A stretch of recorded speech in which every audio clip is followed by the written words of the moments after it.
When I was 15, the Ellen Show was doing a contest of fans making a bust of her face. I worked so hard on this and I even wrote her a letter. Weeks later, she used it as a prop in a game and gave it away to a random person with $5,000 strapped to the bottom. She has a sensitive nose, so everyone must chew gum from a bowl outside her office before talking to her, and if she thinks you smell that day, you have to go home and take a shower. Working for her is instructed that you can't ever look her in the eye and never ever say hi to her first. An old friend worked on her lot and smiled and said good afternoon to her one day, and she became unhinged. "Who do you think you are? You can't look at me!" Yada yada. I was PAing on a commercial set with Ellen. I was tasked with telling the strap in, friends. We're going icon hunting. What do we do when the person who did more to influence Americans' attitudes about gay rights than any other public figure gets very, very rich and turns out to be a much less kind person than their career is built around making you believe? But darling, we need famous queer people to make the rest of us more acceptable. Oh yeah, we should give them all a pass. Ever heard of Caitlyn Jenner? I guess not the transphobic ones. So, Ellen DeGeneres. Hello, lovely people. I'm Jessica, and if you're new here, yes, this is how I dress every day. Thank you for asking. You can find out more on my Instagram, @JessicaOutOfTheCloset. And welcome to my channel, where I bring my vintage lesbian fabulousness to talking about chronic illness, LGBTQ+ issues, disability, parenting, and just the history of our rights and queer activism. And we have a fun time, and also sometimes get very real about the parts of being gay and chronically ill that aren't fun. And if that sounds like your kind of thing, please click the subscribe button below and then hit the notification bell to make sure you stick around and YouTube tells you, when I actually upload new videos. Ellen DeGeneres is a comedian and talk show host. She's also a much more recent historical figure than the gay female pirates, the disabled suffragettes, and the sword-fighting bisexual badasses I've made videos about before. For once, there are no historians trying to deny that Ellen is gay. Gal pals! Her coming out in 1997 is documented on screen and in print, as are the almost 3 decades she has lived since then. She is undoubtedly, or at least was, a queer icon. Queer Women's online magazine Autostraddle has over 120 articles tagged with Ellen DeGeneres, and a 2018 article by one of the site's senior editors, Heather Hogan, says there is no coming out more iconic than Ellen DeGeneres. So, she's an icon, but also... Wait, didn't we cancel her? Well, okay, maybe we should talk through her full story and you can make up your mind for yourself. Ellen has garnered a lot of very justified criticism over the last couple of years, and we're not going to ignore that. But I've seen my channel demographics. I know that, like me, most of you weren't really paying attention / alive when Ellen publicly came out, and thus the impact she had is difficult to assess. Well, how much has life changed for LGBTQ+ people in her lifetime, and how much of that was actually due to Ellen? Not much. A lot. Obviously, I am glad we have so much more representation today, and so many more celebrities who are comfortable being open about their queerness or transness. I love that Renee Rapp can casually joke about being gay on talk shows and not be made to feel uncomfortable about it. Or Miley Cyrus, who posts memes about being the bisexual in the friendship group. But I think it's easy to forget just how different it was 30, even 20 years ago. Yeah, quick heads up, this video will include serious topics like murder, homophobic violence, suicide, miscarriage. There's also a puppy though. I've got a new puppy. His name is Bertie. But also homophobia throughout. Being gay is illegal, or Ellen's early career. To fully appreciate the impact Ellen's coming out made, it's important to understand the utter lack of rights and protections LGBTQ+ people had in the US when she was growing up. Ellen DeGeneres was born in Louisiana in 1957, when it was illegal to be gay. Which sounds like an exaggeration, but really isn't. At the start of the decade, the Senate published a report titled "Employment of Homosexuals and Other Sex Perverts in Government." It stated that since homosexuality was a mental illness and gay people were a security risk to the nation because those who engage in overt acts of perversion lack the emotional stability of a normal person. I am choosing not to get emotional about that.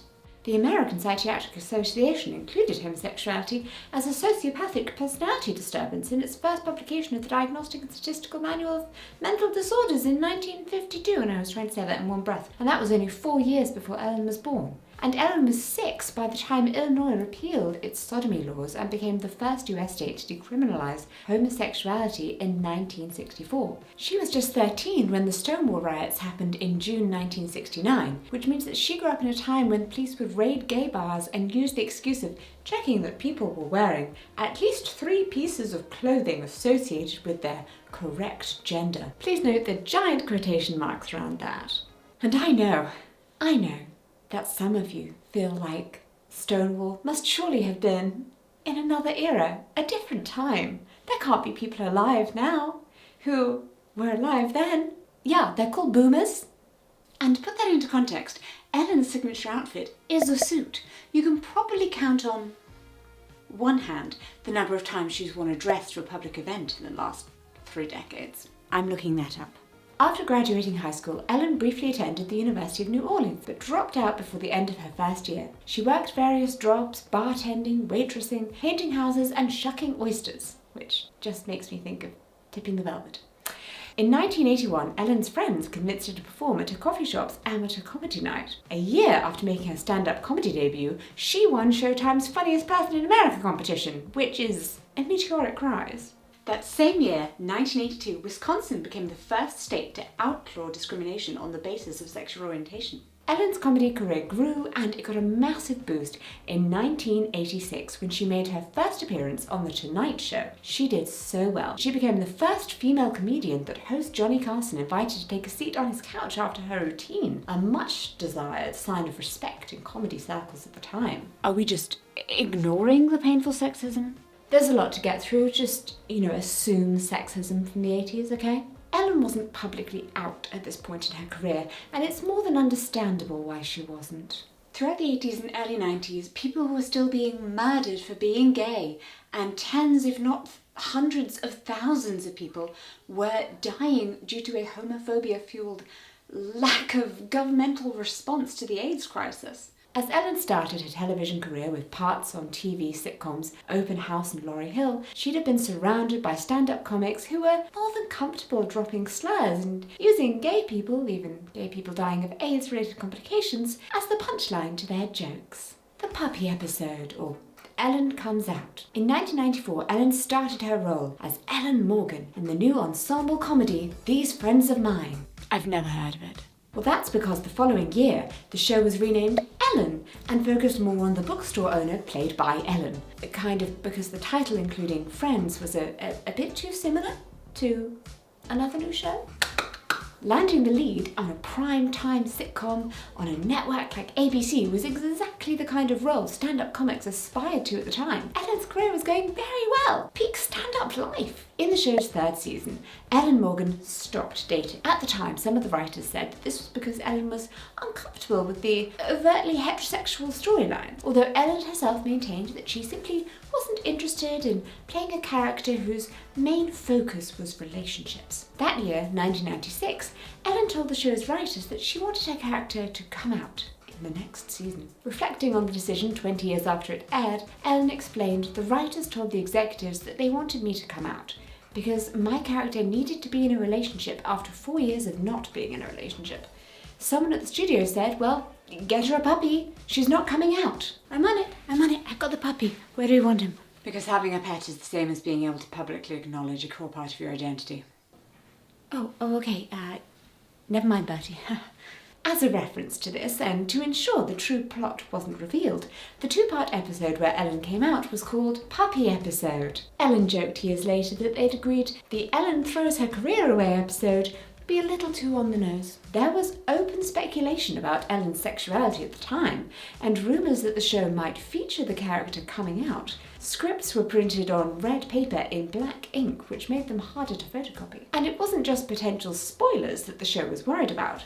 On the 14th of April, 2 weeks before the episode even came out, Ellen was on the cover of Time magazine, and the issue featured an in-depth article by Bruce Handy about the changing nature of taboo on television, and an interview with Ellen herself. The article reports that after a telephoned threat, the set where Ellen was filmed had to be evacuated and bomb-sniffing dogs brought in before they could film the episode. And that was just over the unconfirmed rumour that Ellen Morgan might be coming out in the upcoming series. In a 2017 Vanity Fair article by Hilary Weaver, Ellen's co-star Jolie Fisher remembers that there were death threats, there were threats of violence and mayhem over the fact that Ellen Morgan and Ellen DeGeneres possibly were going to come out. Amusingly, in a sort of you have to laugh so you don't cry way, when discussing how controversial Ellen Morgan's coming out might be, Handy's Time article notes that it's not that there aren't already gay characters on television, there are. So many, in fact. 22 as of February. Can you believe it? 22 whole gay characters? Were there any straight characters on screen at all? Every part of both Ellen DeGeneres and Ellen Morgan's coming out were carefully planned. First, there was the now famous Time cover, featuring Ellen's defiant words, "Yep, I'm gay." 3 small words for Ellen, 1 giant leap for gay visibility. Next, Ellen spoke to American broadcaster Diane Sawyer on the 25th of April, telling her, "I decided this was not going to be something that I was going to live the rest of my life being ashamed of." Ahead of the puppy episode being broadcast that evening, Ellen appeared on Oprah on the 30th of April, alongside her then-girlfriend, actress Anne Hesh. Isn't she the one? Don't look that up. Oprah played Ellen Morgan's therapist on the puppy episode, with Laura Dern playing her love interest, Susan. And the moment where Ellen Morgan became the first gay lead character on American network television even got a laugh, with Ellen accidentally hitting the microphone on an airport loudspeaker as she came out to Susan and thus announcing to the entire airport that she was gay. "Susan, I'm gay." Yay! It feels like an apt metaphor for how Ellen came out alongside the character she played and how her decision reverberated through society. As a quick aside, let's compare Ellen's iconic Time cover with Kristen Stewart's recent Rolling Stone cover. In 1997, even saying, "Yep, I'm gay," was a powerful and shocking statement. In 2024, we get this. Oh, so queer.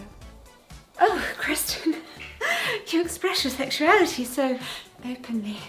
We've come far in the last 27 years. Ellen DeGenerate, or the homophobic backlash. More than 40 million people watched the puppy episode, and it went on to win an Emmy and a Peabody Award. Fancy! Despite this, the backlash to an openly gay lead character was overwhelming. As the Autostraddle article I mentioned earlier puts it, she became the scapegoat of the religious right for almost a decade, and her career almost didn't recover. In fact, Hardy's Time article, published 2 weeks before the episode even aired, shows that the backlash started even before Ellen came out. Even before anyone had watched the episode, it was criticised as a blatant attempt to promote homosexuality. Televangelist Reverend Jerry Falwell, who sucks, referred to Ellen as Ellen DeGenerate. Ellen quipped back she'd been hearing that since the 4th grade. And the American Family Association issued barely veiled threats to boycott Ellen's advertisers, which worked. Advertisers including American car manufacturer Chrysler and department store JCPenney said they would no longer be putting advertising money behind the show. And although you'd expect the network to want to replace that money, ABC turned down the Human Rights Campaign's offer to advertise on the show. Suspicious. When the show returned for its 5th season, ABC put a parental advisory warning at the start of every episode. Eminem album, middle of the road comedy. Same, but different. This was despite Ellen's own protests and despite executive producer Dava Savell's insistence that Ellen Morgan is still in a very heterosexual situation. If one of the other characters has a guy that they're interested in, she's the first to say, "Oh my god, he's hot." It's just not going to be an option for Ellen to date him. Heads up that the next bit of this video has mention of suicide. Skip ahead to this point if you'd like to avoid that. Ellen's coming out made history and also a huge difference to many viewers. Seeing someone risk her career to live openly as herself allowed others to feel safe sharing who they were. In 2015, Ellen revealed to Oprah that she'd received letters from LGBTQ+ people thanking her for her coming out, with some of them telling her that it had kept them from suicide. Representation of LGBTQ+ people, seeing people like you,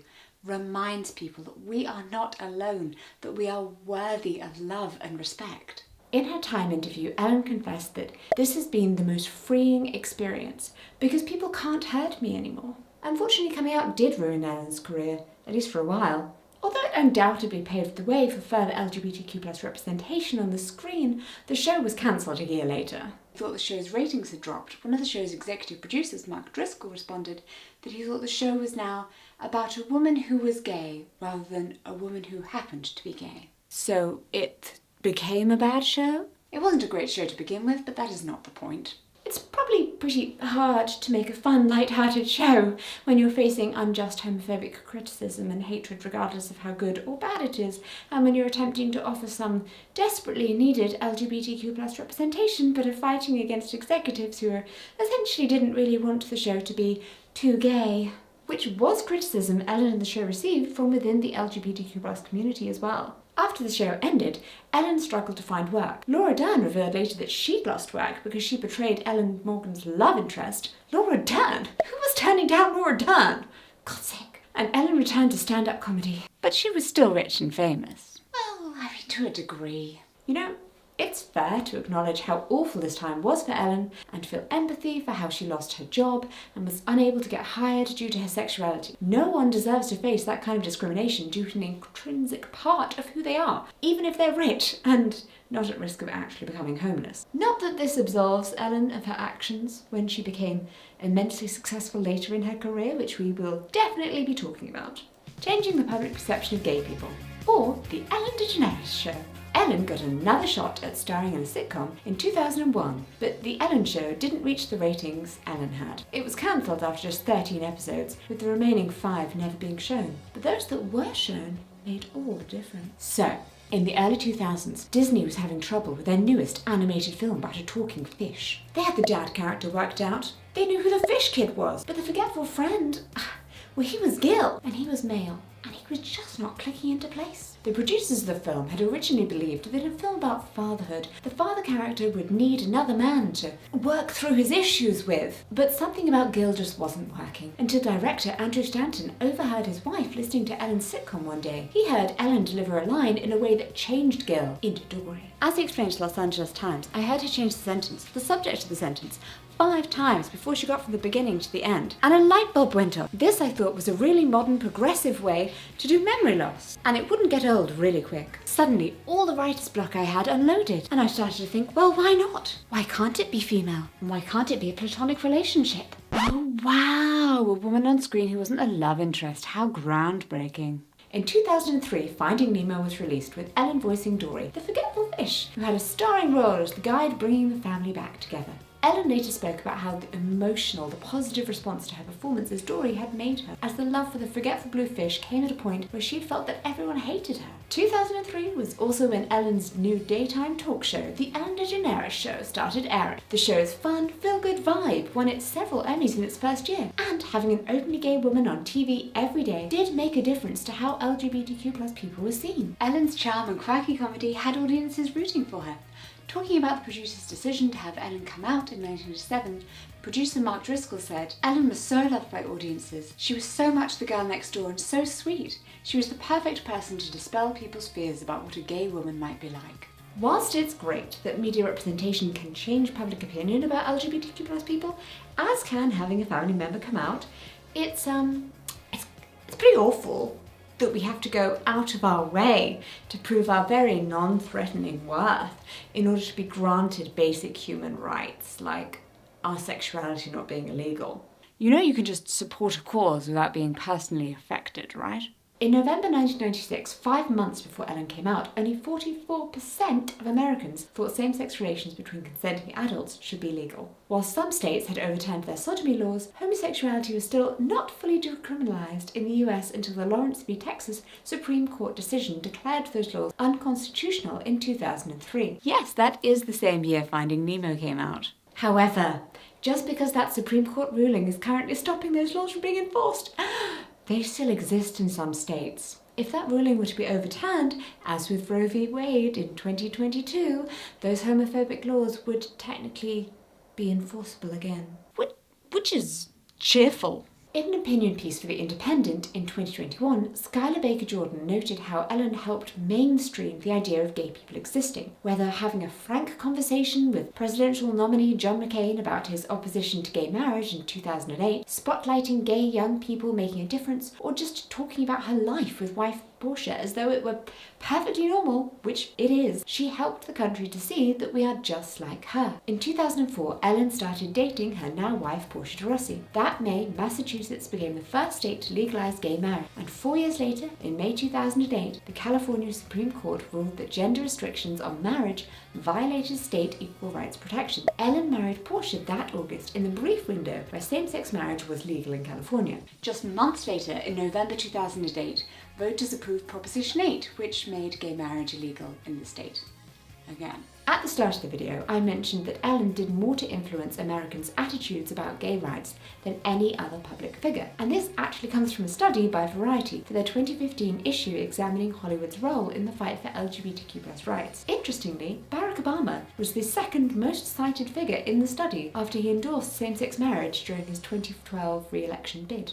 Despite initially opposing it, same-sex marriage only became legal in all 50 US states after the Supreme Court Obergefell v. Hodges ruling in 2015. It really wasn't a win for the Democrats, and it wasn't supported by most Democrats until after the Supreme Court decision. Of course, that doesn't make Ellen's friendship with Republican former President George W. Bush any better. War crimes and short-term memory loss, natural bedfellows. Being kind. Kind of. Ellen gets very, very rich. The Ellen DeGeneres Show ran for 19 seasons, and in that time, Ellen's career went from strength to strength. But obviously I'm speaking in the past tense, so you can see where this is going. Between 2003 and 2022, she went from struggling to find work because she was gay to being a very, very wealthy, privileged, white, cis woman. And we have arrived at the question of whether it's possible to be a millionaire without exploiting the labour of other people. A common response to criticism of high-profile women, especially queer women and women of colour, is pointing out that we don't hold straight white men or men of colour in similar positions to the same standards. But bear with me here, maybe it's actually the hypocrisy that people react to. We expect women to understand the importance of bodily autonomy, for example. Oh, Lizzo, how could you do us so dirty? Or, we expect a woman who has spent her entire career battling homophobia and ends her eponymous show every episode with "be kind to one another" to practice what she preaches. In 2019, fans of Ellen were surprised to see photos of her sitting next to George W. Bush, watching the Dallas Cowboys play the Green Bay Packers, which is American football, I think. I'm not a sports gay. A Vox article by Constance Grady summarises why the sight of Ellen being friendly with the former president was so shocking. George W. Bush is the architect of the Iraq War, who built a large part of his appeal on the idea that Middle America should absolutely be afraid of lesbians. Notably, he supported a constitutional amendment that would have defined marriage as a union between one man and one woman, and he opposed classifying crimes against gay people as hate crimes. Ellen addressed the confusion and criticism on her show, saying, "I'm friends with George Bush. In fact, I'm friends with a lot of people who don't share the same beliefs that I have. Just because I don't agree with someone on something doesn't mean that I'm not going to be friends with them. When I say, be kind to one another, I don't mean only the people that think the same way that you do. I mean, be kind to everyone. It doesn't matter." It does though? Look, I am all for kindness, and I certainly believe that we should be polite to all people, regardless of their political beliefs. Even the really out there ones. 2 wrongs don't make a right, and punching someone because they disagree with you ideologically isn't going to sway them to your cause, even if that cause is whether you have the right to take up space. Especially then. Working with people who have opposing points of view can be incredibly helpful. It is necessary in government to have people with opposing viewpoints working together. Labour, Conservatives, they should be able to have civil discussions in the House of Commons. But I don't think I could have friends who disagree with me on issues like transphobia and racism. Nuh-uh. We can't be friends.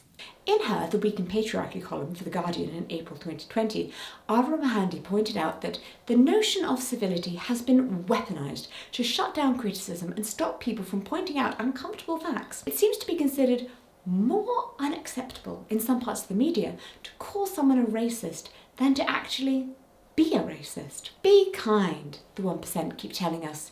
Don't you dare be critical. And more of Ellen's actions attracted Critical comments. In April 2020, Variety reported that during lockdown, the core stage crew for the Ellen DeGeneres Show received no written communication about the status of their working pay, hours, or inquiries about their mental or physical health from producers for over a month. The crew was further incensed by the show's recent hire of an outside, non-union tech company to help DeGeneres film remotely from her home in California. In July 2020, an investigation from BuzzFeed News reported allegations from multiple sources of racism, fear, and intimidation from current and former employees of the Ellen DeGeneres Show. Another BuzzFeed News investigation, with the damning headline, "Dozens of former Ellen Show employees say executive producers engaged in rampant sexual misconduct and harassment," was published shortly afterwards.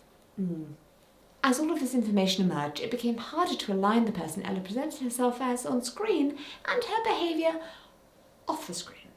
As this was happening, people began to look more closely at Ellen's past interactions with the guests on the show. One notable example that surfaced was a clip of Mariah Carey on the Ellen DeGeneres Show in 2008. I am going to mention miscarriage briefly in the next part. Please skip ahead to the timestamp on screen if you need to. On the episode, Ellen brings up the rumours that Mariah might be pregnant, something she was only aware of because a backstage crew member had needed to get something for Mariah's morning sickness. Despite the singer's visible discomfort and her request not to discuss it, Ellen did not drop the topic. As Ren Sanders notes in details for the article for them, Ellen announced that instead of simply asking Carey if she's pregnant, she will propose a toast to not being pregnant. The audience erupted with laughter as DeGeneres poured Carey a glass of champagne, apparently seeking to cast Carey's decision to ingest alcohol as evidence of her pregnancy. When Carey took only a tiny sip of the drink, DeGeneres repeatedly shouted, "You are pregnant!"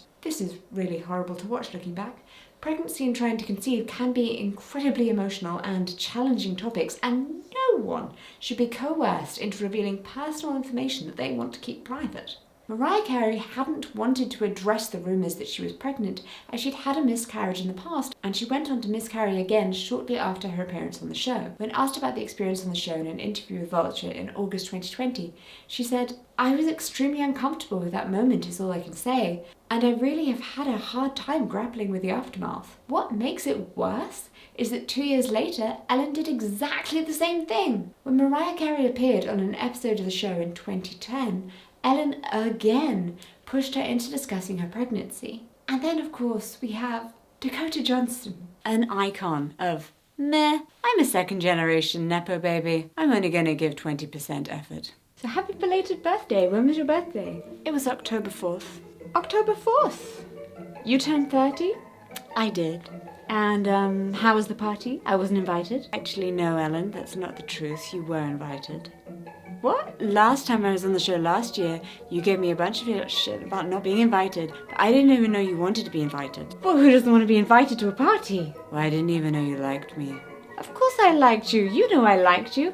We've had you on the show a bunch of times. You do, but I did invite you and you didn't come. This time you invited me? Ask Alison, your producer. It was probably in Malibu. That's too far for me to go to. Yeah, it was. It was becoming increasingly clear that although Ellen couldn't necessarily be held personally responsible for everything happening behind the scenes of her show, her encouragement to her audience to be kind didn't even seem to extend to how she treated her guests. 3 senior producers were fired from the show amidst the accusations in August 2020, but it wasn't enough. Ratings for the show dropped. Ellen claimed that the allegations of a toxic workplace had nothing to do with the news that the show was going to end in 2022.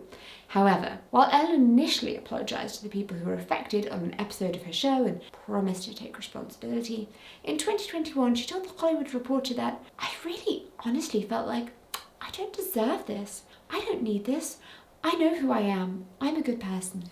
Part of me wonders if Ellen still feels like her career could be taken away from her again at any moment, and that's why she feels like she has to constantly defend it and be on the offensive. Of course, that in no way excuses her behaviour, it just explains it. Can we say gay now?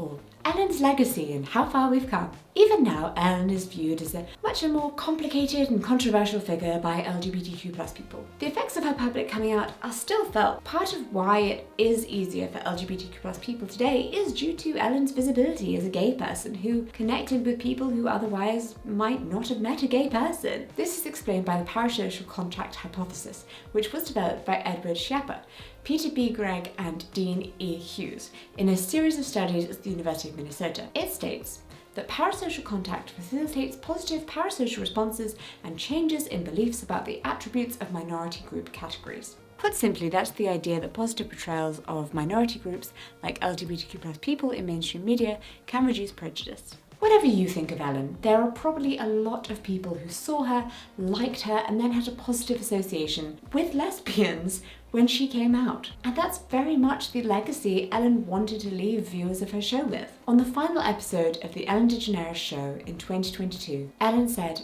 "When we started the show, I couldn't say gay on the show. I couldn't say we, because that implied I was with someone. Sure couldn't say wife, that's because it wasn't legal for gay people to get married. And now I say wife all the time. Wife!"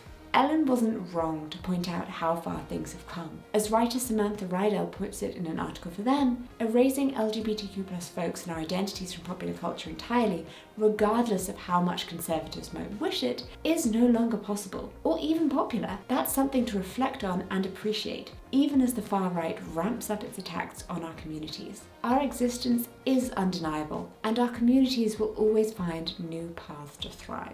Ellen is no longer the singular lesbian who straight cis people in the US have heard of. Yay! There are lots of publicly out visible LGBTQ+ celebrities, and people are safer to come out nowadays, though understandably we still have fewer LGBTQ+ figures who are in their 60s, 70s and older.